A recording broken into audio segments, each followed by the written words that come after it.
All right. All right. Shalom, shalom, saints. I know this is you haven't seen me in a while because I've been pretty busy, but let me do a sound check. I'm hoping that I can get somebody on here, just one person, just to tell me that they can hear me. So let me give it a 1 second here, gather my thoughts here. For some, Shabbat Shalom. For some, Shalom, Shalom.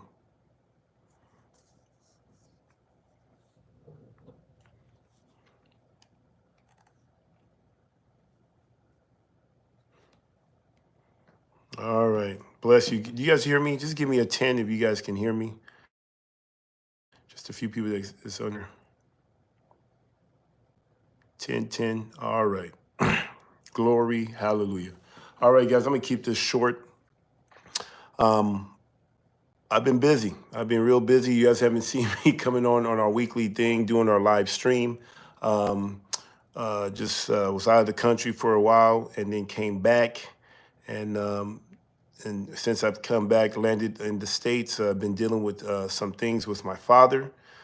Some of you guys know I've been taking care of my father for now 15 years.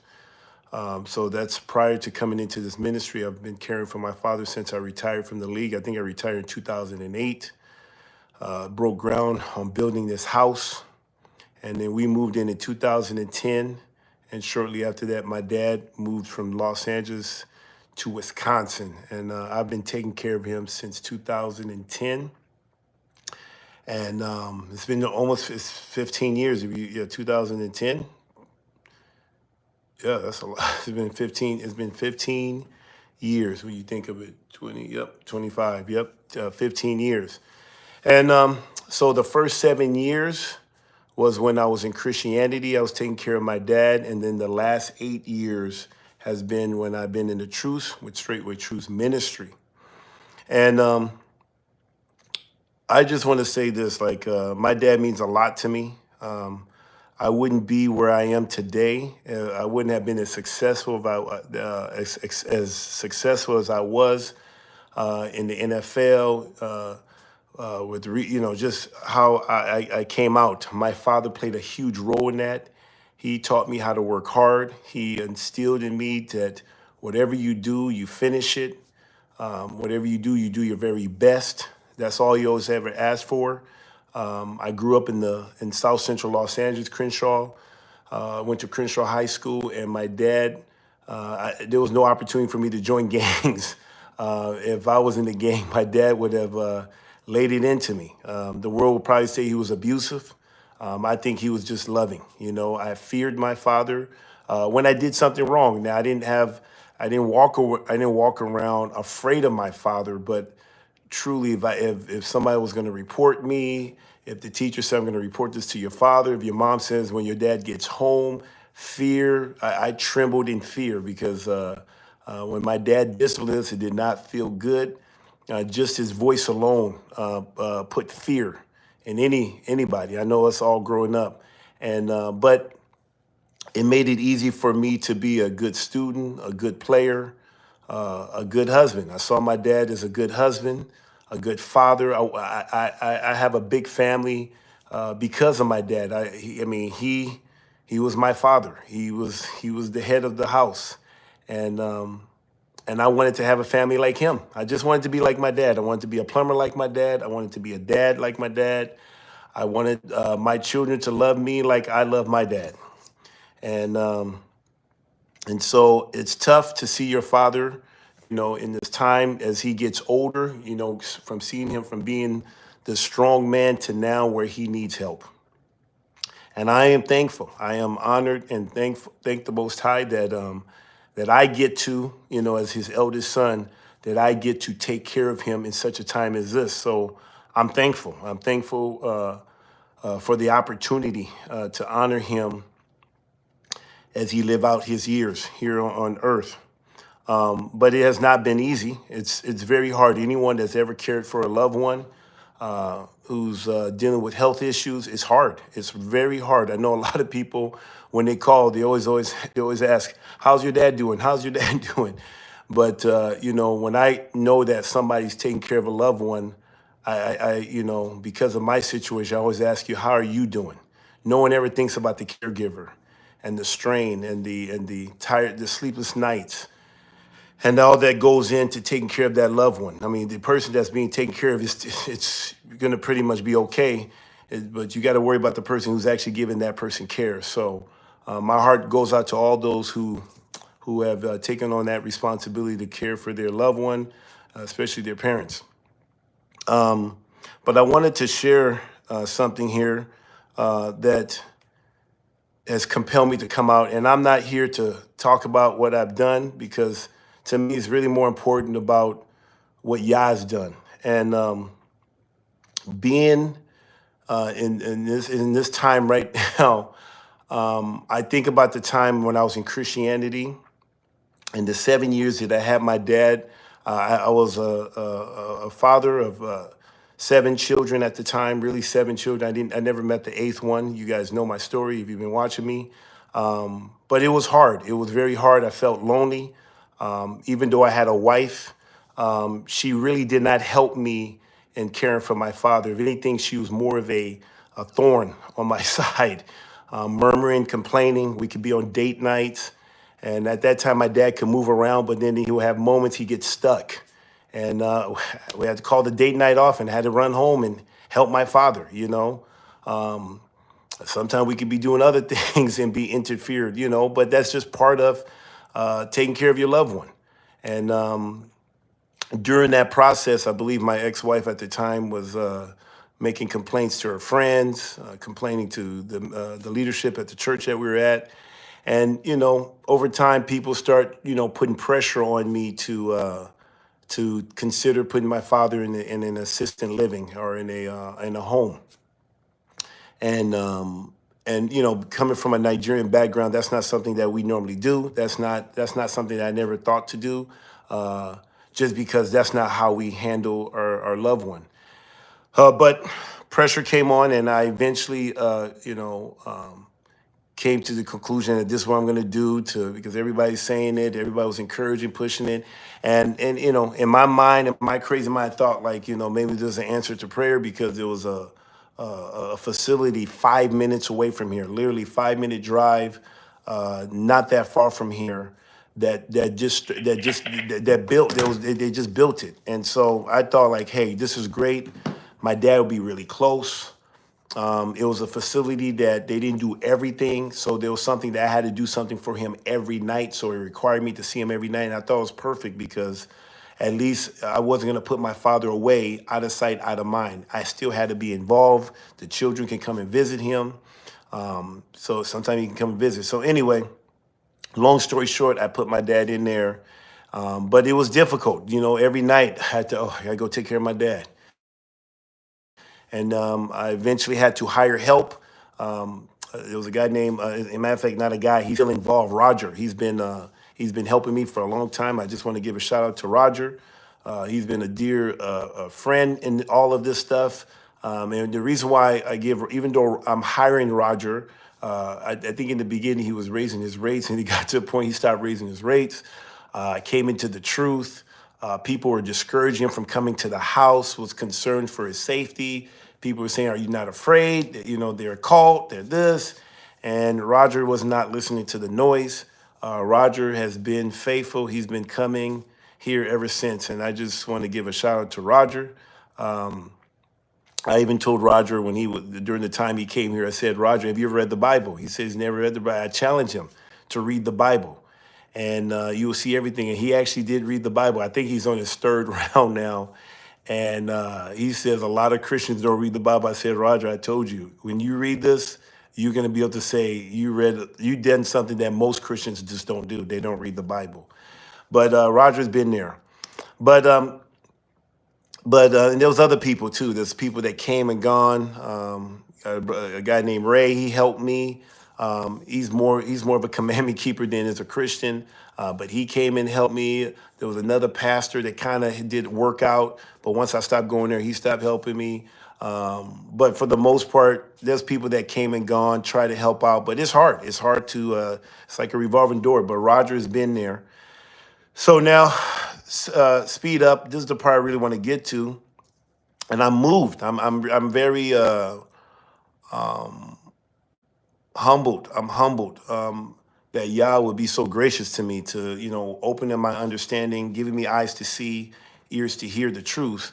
I came into the ministry in 2017, of July 2017, and mind you, my dad is in assisted living. I'm still caring for my dad. I'm still a husband. I'm still a father. And but I'm also coming into the truth at the same time. I'm in school trying to get my CFP designation, certified financial planner. So there's a lot that's on me, and the only person I'm getting help from is Roger. Me and Roger is just trying to make this thing happen, and then obviously he's in the facility, so I'm paying. I think I was paying $3,000 a month just to get my dad the care that he needed. So really, it was more for me so I can get some sleep.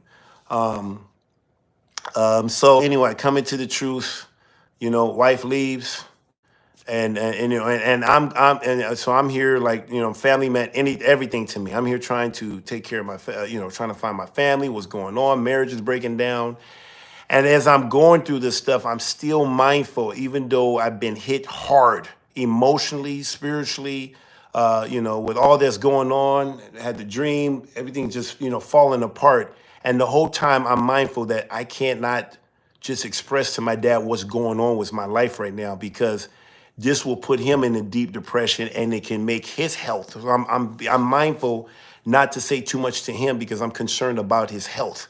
And so I'm trying to figure this out. No one is there to help me out. Christianity, all my Christian friends just left me abandoned. Just I'm on my own, still caring for my dad. No one says, hey, while you're dealing with your family, hey, let's come in here and help you with your dad. Nope, it was just all on me. I get into the ministry.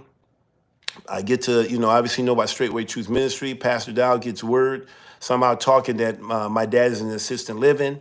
And this is after I've decided to, do community. Now, this is me saying, Pastor, I went to him. He didn't ask me. I said, Pastor, I want to do this community because we had Brother David, Sister Evelyn, now Deacon David.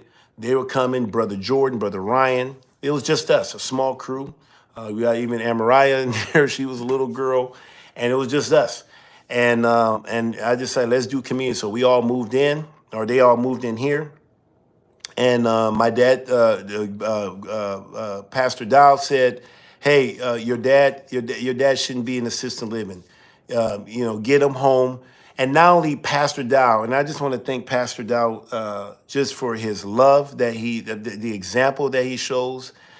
He lives it.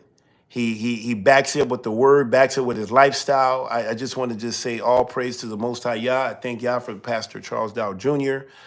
For even this concept of community, even though this is in the book, but him actually living it out, showing us how it can be done. But it was Pastor Dow that told me. Now, when one Christian pastor told me, put my dad in assisted living, you need to leave your father and your mother and join to your wife and not be worried about that. Be focused on your marriage, date night, make sure your wife is happy.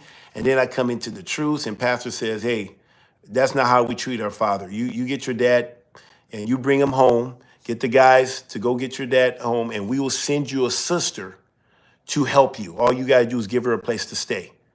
Pastor Dow not only told me what to do, he also said that he will even provide the help by sending a sister up here.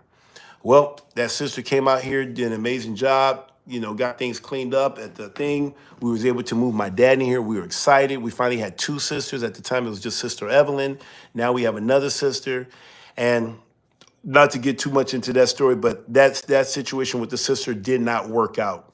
Within 3 months, she quit. My dad is home, and all of a sudden, I'm dealing with a situation like, what do we do here?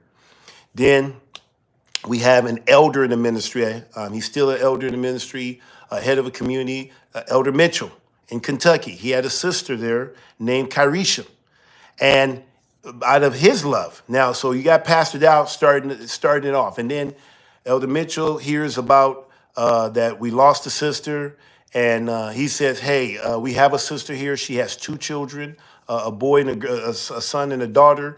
And she's a great sister. Now he was playing her, he was telling how great she is, but at the same time, he was trying to also play it down, like leaving it. And when I say play it down, we say she's a great sister, but she got two children and this and that. And I said, we'll take her. We'll take her. He says, okay, because he saw that there was a need. And so he gave up one of his best sister, Kyrisha, to come up here and help me with my dad. She worked in the industry, worked in helping the elderly and things of that nature. So she came up here and has been here ever since. She's been here. Eventually, she even became one of my women. But she's been helping with my dad. And I think just want to give a shout out to Elder Mitchell. Thank you so much for loving me. At that time, you saw a need and you helped a brother out. And I'm still experiencing the blessing of your love and pastor love. And so just thank you. But it's so interesting. And the reason why I'm sharing this stuff, because when I talk to family members, natural family members, and I tell them, have you guys, I know you guys think we're in a cult, and have you guys ever considered being thankful to Pastor Dow, to the Straight Truth Ministry, of helping to take care of your father? You know what I'm saying? And I say, isn't this an indicative of the ministry? They said, no, it's an isolated situation. So you have a pastor, the head of the ministry. He says, get your dad out of the assisted living, bring him home. My dad is here because Pastor Dow instructed me, said, get your dad out. And not only that, get your dad out and figure this thing out. We're going to send you a sister that will take care of your dad. That will be her primary job. She quits. Elder Mitchell comes in. Different community, still straightway, but a different community, different state, says, hey, see a need? We have a sister here for you. We want to help you out. You just got to take care of her. Boom, came in here. Done. So now, this has been going on for the last 8 years, guys. 8 years, right? And so now my dad is getting older in the course of all of this stuff. He's getting older. He has more needs. He's not as mobile. He's not as, his mind is not always there. One minute he's here, one minute he's not there. Sometimes he can be, rustling, tussling. You don't know what you're going to get. But there's people there. Then all of a sudden, Kyrisha, she gets pregnant. We had another sister come in. She comes in a little bit help, quits. Now it's like, okay, what are we going to do? Kyrisha's pregnant because she's my woman now. And so then I had to now go to Bree. I said, Bree, I need you to step in the game. Now, it's not something that she signed up for, didn't, or in her Western mindset, but she found a way, made it happen. This is a woman with three of my seed here. She got two sons and a daughter from me, and now she's getting in the game. She's dealt with it, but not at this level like Kyrisha is trained. Kyrisha is trained in this stuff. She's like learning how to kind of get in the game. So now she's in the game. So I got two sisters, myself and Roger, making this thing work. And then sometime I gotta, get my brother that I have to pay. I have to pay for him to come out here, pay for him to be here. It's not free. Even though it's his dad, he'll consider him his father as well. But he comes out here and give us help when we do the feasts and things of that nature. So now I'm in Africa. I got my so now Bree's in the game, and she's been in the game, working it with the children. Her and Kyrisha are, going back and forth, night shift, day shift, whatever. We just kind of trying to figure this thing out. Now I'm in Africa, and all of a sudden hell breaks loose. My dad is having some episode, boom, boom, boom. I'm not there. There's two sisters in there. He's falling. He's too heavy, and now Deacon has to get in the game. He's got to get in the game. And then Tristan, my brother, he got to get in the game. Everybody's getting in the game to help take care of my dad and just keep him maintained until I get back into the country. So now we get back and things are, bad. The two sisters are sick. So Kyrisha gets sick first, boom. So now she's out. So now it's just Deacon and Bree and Tristan and whatever they can do. And then Bree gets sick. And then boom, now it's this Deacon and then Kyrisha gets back just in time. But and through all this stuff, I think my dad got sick, to be honest with you. I think this is what was happening. That my dad got sick, but it was so hard for us to recognize it. We just think he's declining. And so Everybody finally got better, but my dad is like struggling. He's dehydrated. He had to be put, we had to take him to the ER. I got called my brothers, put him in the car, and we took him to the ER and everything. And I'm thinking to myself, like, wow, everybody's in on the game. Deacon is in the game now. Deacon is doing night duties, and he's doing everything. Everything that I would have been doing, Deacon is in the game. Bree's in the game. Kyrish is in the game. They're all in the game. And I'm trying to understand, is this an isolated situation? This is love. What does the book say? The book says this right here in Sirach. It says this. It says, support your father, right, in his old age. And if his understanding fails, have patience with him. For the kindness to a father shall not be forgotten. And so I'm just looking at, I'm a son, and I'm looking at this, and I'm looking at the fact that, like, man, I am so thankful for such a time as this that I'm a part of Straightway Truth Ministry.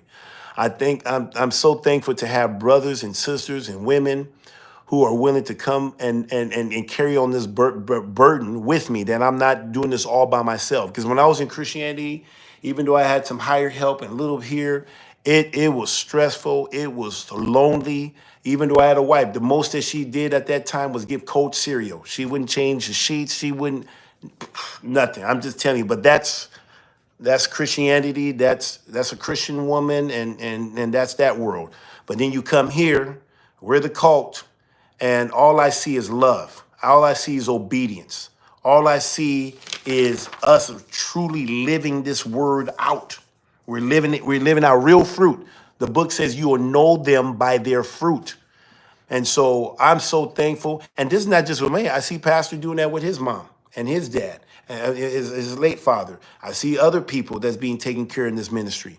You don't see that. You don't see that anywhere in Christianity. And that's all I knew at the time before Straightway. I don't even know if camps are doing or anything like that. But I can tell you guys, I testify to you right now the love that I experience in this ministry, the love that I experience. So I think not only my two women, Deacon, Tristan, but all the brothers, even the sisters that are not hands-on with my father. But guess what? Somebody's making the meals. Somebody's doing other things so that we can be able to do these things. Somebody's going to work.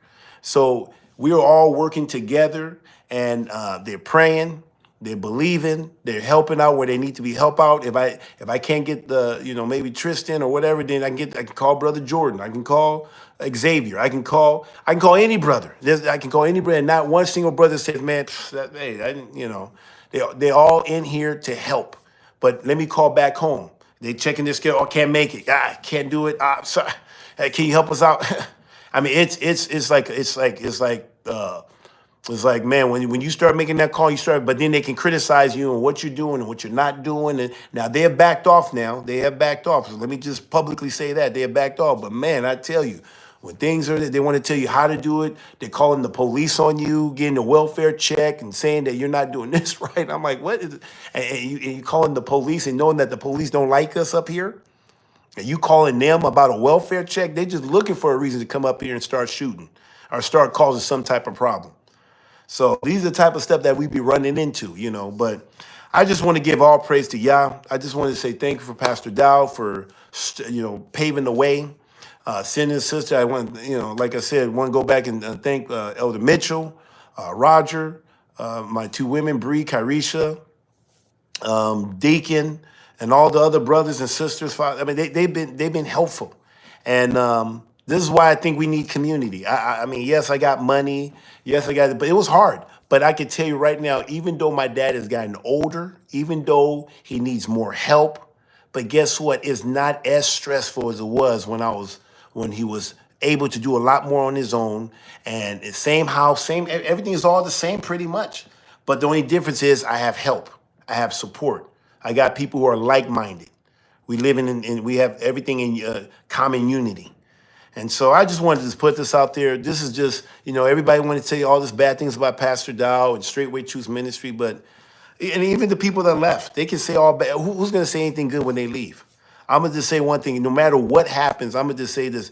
Pastor Dow is truly paving the way on how to live this book out. And I would have never in a million years would have even thought. I think I really believe that my father has been able to live longer because of Straightway Truth Ministry. If Straightway Truth Ministry was not in the picture, I don't think that my father would still be alive today.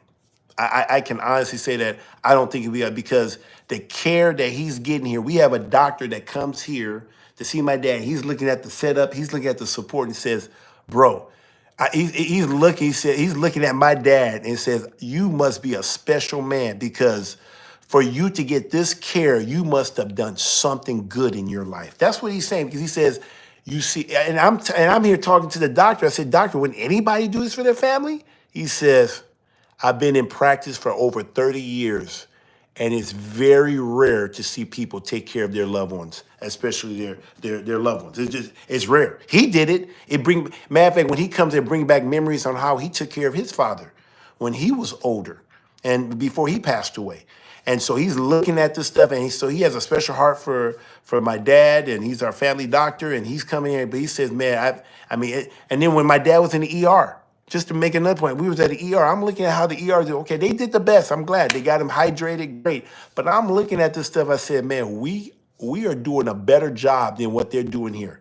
You have somebody on here, I'm busy, can't go find somebody else. I mean, it's like, man, they're really on their own. There's a lot of risk when you put these people in homes or even in the hospital and things of that nature. So I'm glad that my dad can be home and get the love, the respect, the honor, and the dignity that he would if he was in another facility. So anyway, just want to keep this thing brief and short, but I'm telling you guys, come out of her, my people, man. I'm telling you, they don't want us to know this truth. That's why they always speak bad about it. They discourage people from this stuff, but the book is real.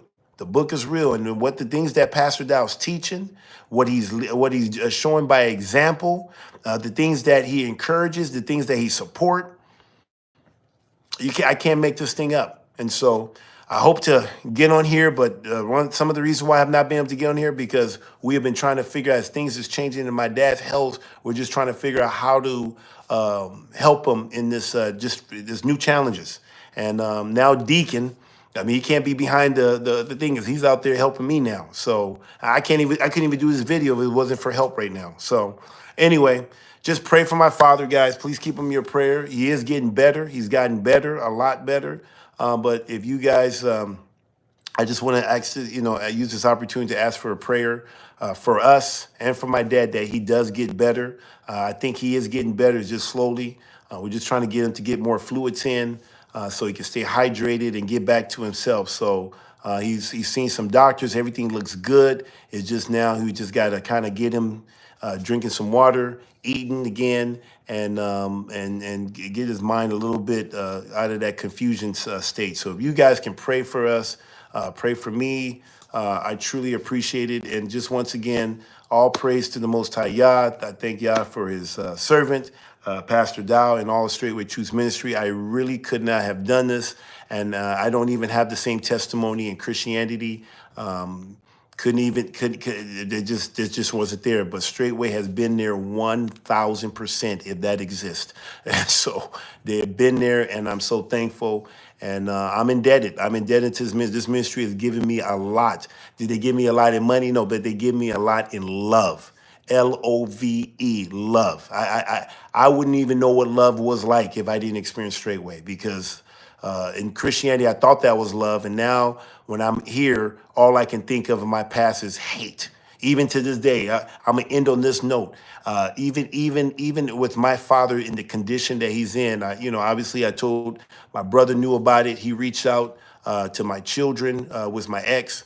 And you will believe, you will think that, think about this for a second. Think about this. I'm the guy that is called KGB, made the millions of dollars, play ball. And I'm telling you, I wouldn't have not been able to do the things I've done if it wasn't for my father. I'm sorry, I can't give credit to my mom and say I wouldn't do this. No, it was my dad. My dad is the reason why I was successful in the field, obviously by the Most High, keeping me safe and things of that nature. He's the one that gave me. But my dad, the things he instilled, how he pushed me, how he taught me how to think and work hard and things of that nature. And I'm thinking to myself, my children, even my ex, all that they have today, she's a millionaire today because of my father. And you would think she would say, man, hey, all that I have, I have a you would think she'll show gratitude because everything she has, from the money to the sons and daughters that came through me, came from me, but because obviously my dad produced me, you would think she would be in it. And guess what? They can't come and see their grandfather, and they want to. They want to come and see their grandfather, but now they have to go through their mother, and because the mother don't want to support it or help them to come there because there's a lot of unresolved issues, which I don't know how we fix that one because I'm not going to stop following Yah with all my heart. I'm not. So I don't know how we're going to resolve it, but they can't even come in. They want to, but they can't because they're still under the influence of their mother. And she is a bona fide Christian. And in Christianity, it's okay to dishonor your father and your grandfather, that all the good that they have in their life came from. It's okay to dishonor for their tradition. I mean, did not Jesus says that you dishonor the gifts that you're supposed to give your father or your father and your mother, you don't give because of your tradition, nullifying that the commandment is non and void? Man, I tell you, it's off the chain. So guys, I'm seeing this. So I don't mean to put people out on blast. I'm just letting you know this is happening in real time. This is I would never think, I would have never thought that my sons and daughter wouldn't be able to come in circle. They're part of the Christianity, and Christianity won't let them honor their father. They won't. They won't. I mean, even to the point where they say, are you going to pay for it? Now you want me to pay for all 8 of you guys to come and say, yeah, your mom got the money. She got the money that I gave her. Tell her to use the money that I gave her and have you guys come out here and show your grandfather honor. Won't do it. Won't do it. So you can't make this thing up. I don't. I mean, you guys need to know that this happens. Somebody's got to be wicked, and somebody's got to be righteous. And I'm just letting you know once again. If I'm wrong, hey, prove me. But I'm just telling you that's how Christianity rolls. But here at Straightway Truth Ministry, we keep the commandments of Yah. We believe in honoring your father and your mother, so that your days will be long upon the sword that your Yahweh your Elohim is giving you. That's what we believe. That's what we recite every Shabbat, honoring your father. And so we not only preach it, we actually do it here. And so anyway, just wanted to share that little nugget that this is happening. And so once again, Pastor Dow, thank you so much for the love that you have shown me, that you continue to show me. Continue to be strong, stay strong, be courageous, continue leading the way you've been leading. Continue leading. Don't worry about what the naysayers say. Just keep doing what you're doing because you're doing a good work, and all your household and in the community that supports you. Guys, continue staying strong. So until next time, Shabbat's coming in, but I hope you guys enjoy your Shabbat. Shabbat shalom.